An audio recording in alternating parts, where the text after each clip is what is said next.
बिस्मिल्लाहिर्रहमानिर्रहीम। अस्सलाम वालेकुम। डिस्क्रीट मैथमेटिक्स में हम रिलेशन के टॉपिक में नेक्स्ट रिलेशन देखते हैं, इक्विवेलेंस रिलेशन। ये एक इम्पोर्टेंट रिलेशन है। देखते हैं कि कौन सा रिलेशन इक्विवेलेंस रिलेशन होता है। A relation on a set A is called equivalence relation.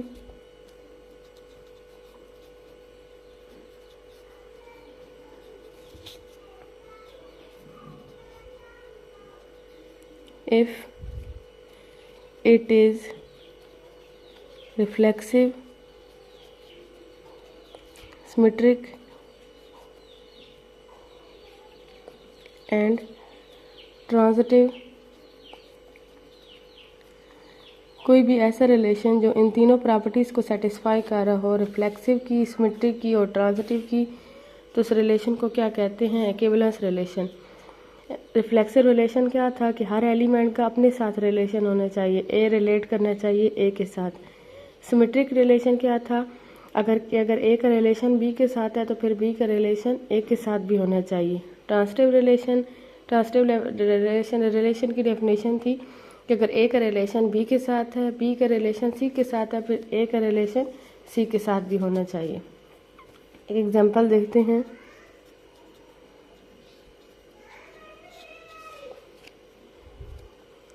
Late R be the relation on the set of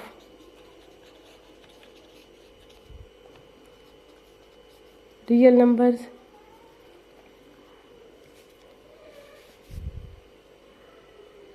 A relate B if and only if A minus B is an integer.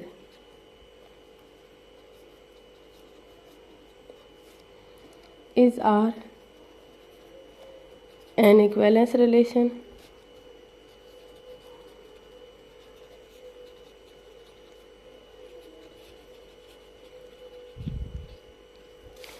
मतलब जो यहाँ पे are हमारे पास relation है जो कि set of real numbers पे define है, उसमें वो पेयर्स आते हैं कि अगर हम पहले में से सेकंड वाले को माइनस करें तो ये क्या बनता है? इंटीजर बनता है।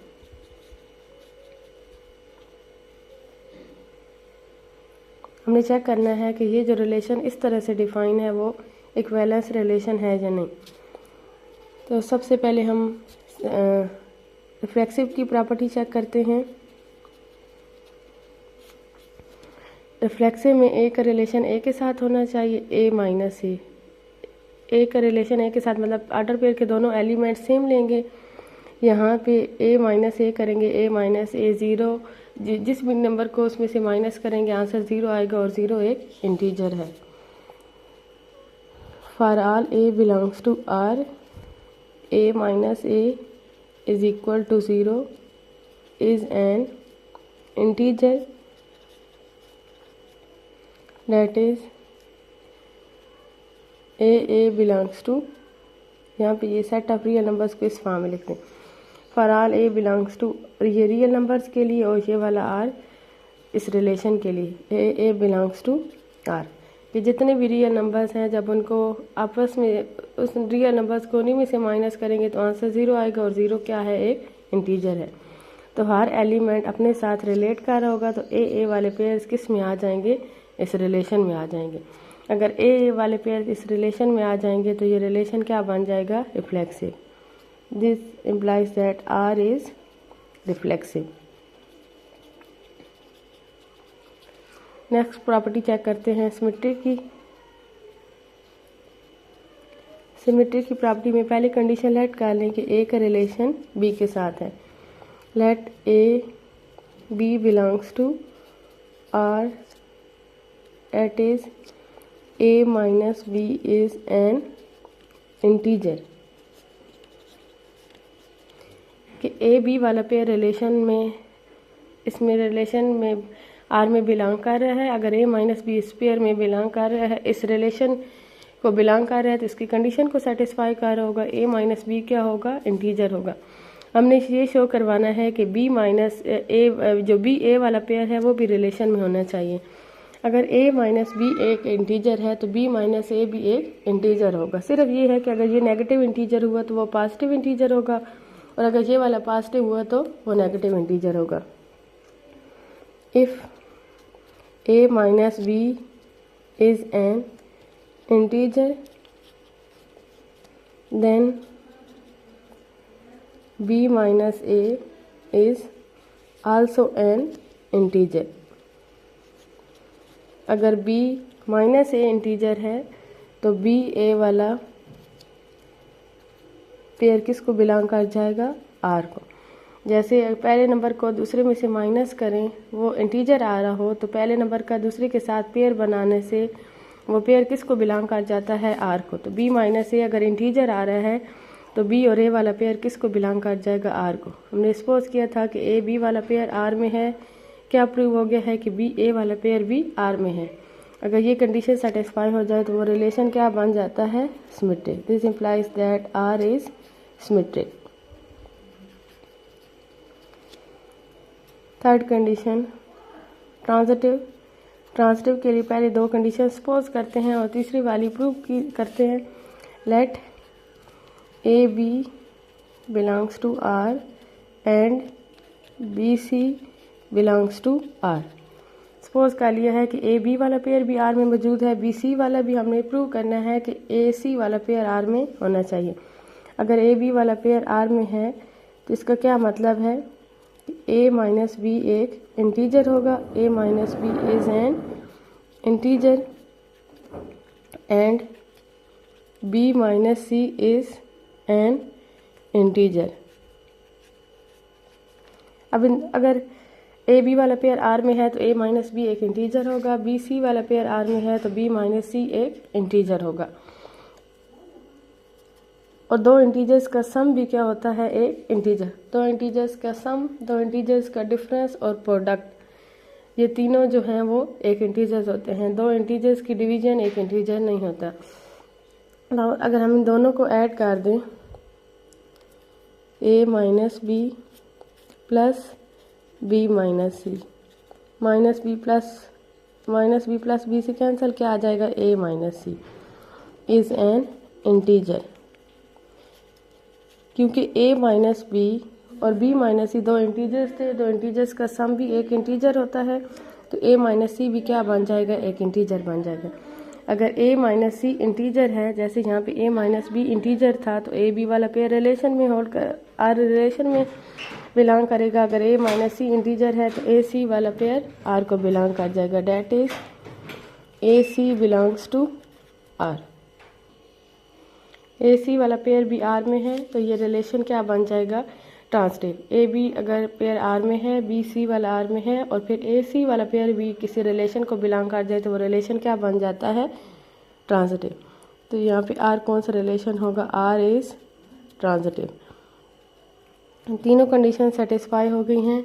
ये जो आर रिलेशन है वो रिफ्लेक्सिव भी है, सिमेट्रिक भी है, ट्रांजिटिव भी है। तो ये कौन सा रिलेशन हो जाएगा, इक्विवेलेंस रिलेशन। नेक्स्ट हम एग्जांपल देखते हैं। Right N equivalence relation. Equivalence relation define on set ए। हमारे पास यहाँ पे ए सेट है 1 2 3 4। सबसे पहले कार्टेशियन प्रोडक्ट डिफाइन करवाते हैं ए क्रॉस ए। इसमें पेयर्स आ जाएंगे 1 1 1 2 1 3 1 4। फिर 2 का सबके साथ पेयर 2 1 2 2 2 3 2 4। फिर 3 का सबके साथ पेयर 3 1 3 2 3 3 3 4। फिर 4 का सबके साथ pair 4 1 4 2 4 3 4 4।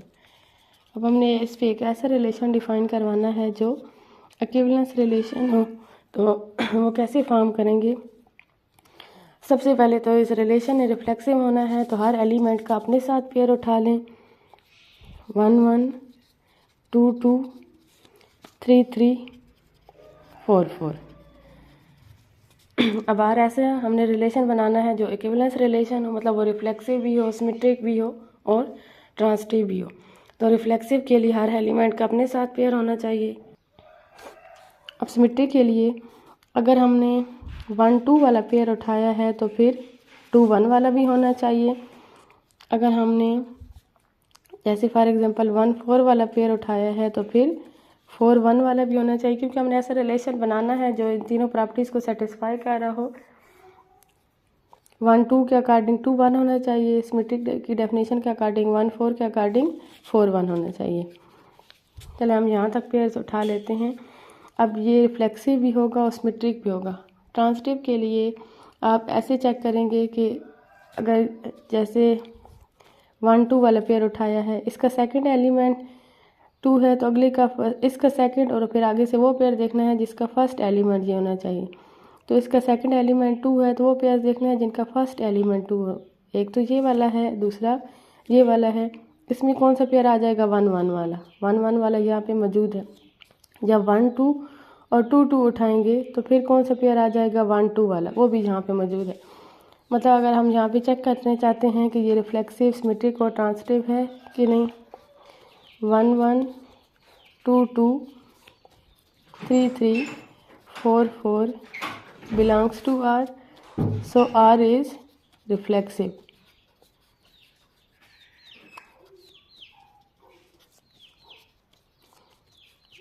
For 1 2 belongs to R, 2 1 belongs to R. For 1 4 belongs to R, 4 1 belongs to R. R वाला रिलेशन क्या बन जाएगा? सिमेट्रिक। ट्रांसिटिव के लिए ये डिफरेंट वाले के लिए देखते हैं। 1 2 बिलोंग्स टू आर। 1 2 के लिए इसका सेकंड एलिमेंट 2 है, आगे से वो पेयर्स उठाए जिनका फर्स्ट एलिमेंट 2 हो। एक तो हमारे पास है 2 1 और दूसरी हमारे पास कंडीशन बन रही है 2 2 वाली। जब 1 2 और 2 1 वाला देखेंगे तो ये और ये एलिमेंट छोड़ के कौन सा पेयर बच जाएगा? 1 1। ये 2 और 2 छोड़ के कौन सा पेयर बच जाएगा? 1 2। 1 1 वाला पेयर भी रिलेशन में मौजूद है और 1 2 वाला भी मौजूद है। ये सारे पेयर्स रिलेशन में बिलोंग कर रहे हैं। अब हमने एक 1 2 के लिए देखा है, आप इसी तरह बाकी के लिए देख लें। 2 1 के लिए, 1 4 के लिए, 4 1 के लिए ये वाली कंडीशन। तो अगर उसके साथ वाले सारे पॉसिबल रिलेशन जो पेयर्स बनेंगे वो यहाँ पे मौजूद होंगे, तो ये जो आर रिलेशन है वो रिफ्लेक्सिव भी, ये ट्रांसिटिव भी बन जाएगा।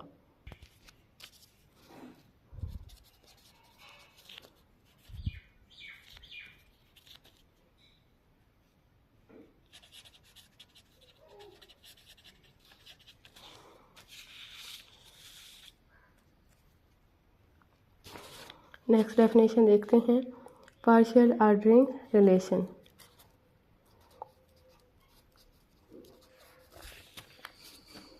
पार्शियल ऑर्डरिंग रिलेशन कोई भी ऐसा रिलेशन जो रिफ्लेक्सिव, एंटी सिमेट्रिक और ट्रांसिटिव हो, जिसमें ये तीन कंडीशन सेटिस्फाई हो रही हैं, उस रिलेशन को कहते हैं partial ordering relation. A relation R on a set A is called partial ordering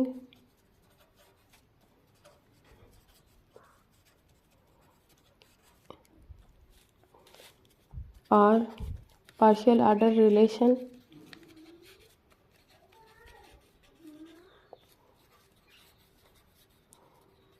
if it is reflexive, symmetric, antisymmetric,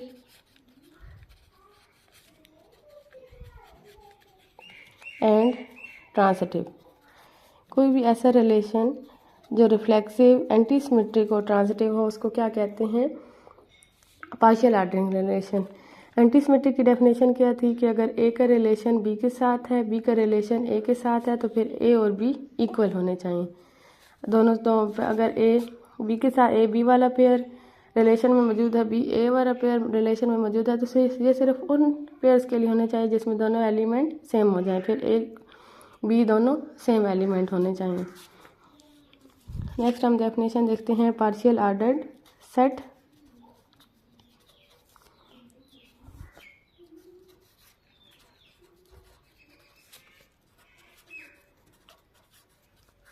जिसकी शॉर्ट फॉर्म क्या है, post set. Partial ordered set का दूसरा नाम क्या है, इसको क्या कहते हैं, पोस्ट सेट। अगर रिलेशन आर जो है ना वो पार्शियल ऑर्डर्ड रिलेशन है, तो फिर जो सेट ए है उस सेट ए को क्या कहेंगे, partial ordered set. If R is reflexive, antisymmetric and transitive relation on a set A, then set A together with R is called post set। इसको लिखते क्या हैं, कैसे हैं, it is denoted by A R. ये partial ordered set को लिखने का तरीका है कि अगर आर पार्शियली ऑर्डरिंग रिलेशन है, मतलब आर रिफ्लेक्सिव, एंटीसिमेट्रिक और ट्रांसिटिव है, तो फिर ये जिस सेट पे डिफाइन होगा उस सेट को क्या कहेंगे, पार्शियली ऑर्डर्ड सेट। इसकी एग्जांपल देखते हैं। show that greater than or equal to, ये जो रिलेशन है is partial ordering relation on the set of integers। यहाँ पे सेट जो लिया गया है वो सेट ऑफ इंटीजर लिया गया है। जो रिलेशन डिफाइन किया गया है आर, वो कौन सा है, greater than or equal to. हमने ये शो करवाना है कि ये जो ग्रेटर दैन इक्वल वाला रिलेशन है ये पार्शियली ऑर्डरिंग है। पार्शियली ऑर्डरिंग के लिए हम इसे क्या शो करवाएंगे, reflexive, antisymmetric and transitive. Reflexive के लिए हर एलिमेंट के लिए ये रिलेशन होल्ड करना चाहिए। हम लिख सकते हैं A is greater than or equal to A.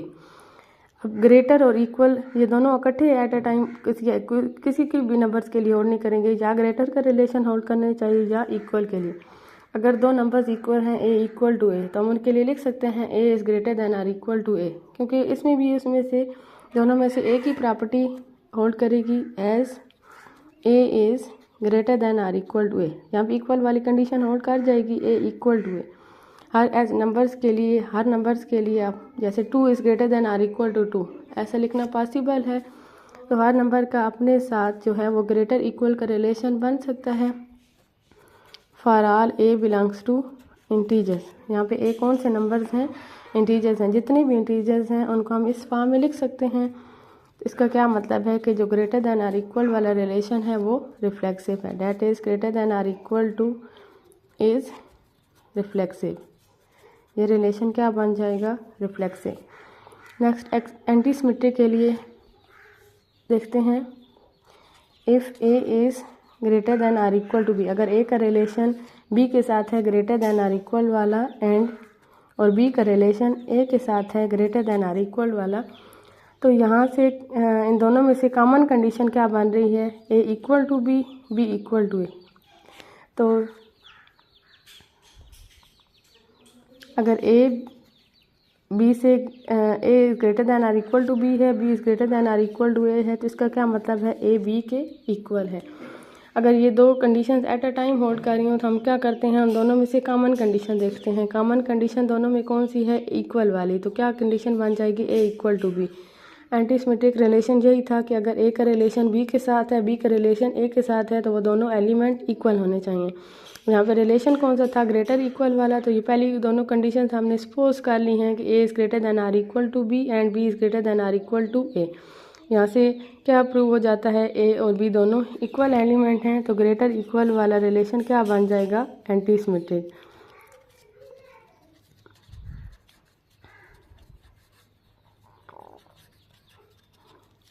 Next transitive, अगर ए जो है ए का रिलेशन बी के साथ है और बी का रिलेशन सी के साथ है। जैसे नंबर्स में देख लें, 1 is greater than 2, 1 is greater than or equal to 2, 2 is greater than or equal to 3। तो फिर 1 और 3 पे भी सेम यही रिलेशन होल्ड करेगा ग्रेटर इक्वल का। तो 1 और 3 भी 1 3 से जो है वो भी बड़ा हो, ये 1 इज़, ये गलत हो गया, ऐसे 2 is less than or greater than or equal to 1, 1 is greater than or equal to 0, 2 is greater than or equal to 1, 1 is greater than or equal to 0। फिर 2 और 0 का रिलेशन देखें तो 2 भी जो है वो 0 से बड़ा होगा। अब आम नंबर्स में देख लें, 2 और 1, 2 is greater than or equal to 1। अब यहाँ पे भी एक रिलेशन ग्रेटर का होल्ड कर रहा है, कुछ नंबर्स में इक्वल वाला होल्ड करता है, कुछ में ग्रेटर्स वाला। इक्वल वाला तब होल्ड करता है जब सेम इंटीजर्स उठा लें, जब डिफरेंट इंटीजर्स उठाएंगे तो फिर ग्रेटर वाला होल्ड करेगा। 2 is greater than or equal to 1। यहाँ पे सेकंड, यहाँ पे फर्स्ट एलिमेंट सेम रखा है, इसलिए यहाँ पे आगे 1 नहीं उठाएंगे। 1 is greater than or equal to 0। फिर फर्स्ट का लास्ट के साथ रिलेशन देखें, 2 का 0 के साथ भी, तो भी कौन सा रिलेशन ही होल्ड करेगा, ग्रेटर इक्वल का। तो अगर ए बी से greater, A is greater than or equal to B है, B is greater than or equal to C है, तो फिर ए भी क्या होगा, greater than or equal to C होगा। मतलब अगर ए का रिलेशन बी के साथ है, बी का रिलेशन सी के साथ है, तो फिर ए का रिलेशन सी के साथ भी होगा। अगर ये कंडीशन सेटिस्फाई हो रही है तो वो रिलेशन क्या बन जाता है, ट्रांजिटिव। तो यहाँ पे जो रिलेशन है वो रिफ्लेक्सिव भी है, एंटी सिमेट्रिक भी है और ट्रांजिटिव भी है। सो सेट ऑफ इंटीजर्स किस रिलेशन के साथ, ग्रेटर इक्वल के साथ क्या बन जाएगा, पार्शियल ऑर्डर्ड सेट। जो सेट पार्शियल ऑर्डर्ड सेट वाला जो रिलेशन होता है या जो पार्शियल ऑर्डर्ड सेट होता है, उसको लिखने का तरीका क्या होता है कि पहले वो सेट लिखें और फिर साथ वो रिलेशन मेंशन कर दें। सेट हमारे पास था सेट ऑफ इंटीजर्स और जो रिलेशन था वो क्या था, ग्रेटर इक्वल का। Set of integer greater equal relation के साथ क्या बन जाएगा, पार्शियल ऑर्डर्ड सेट।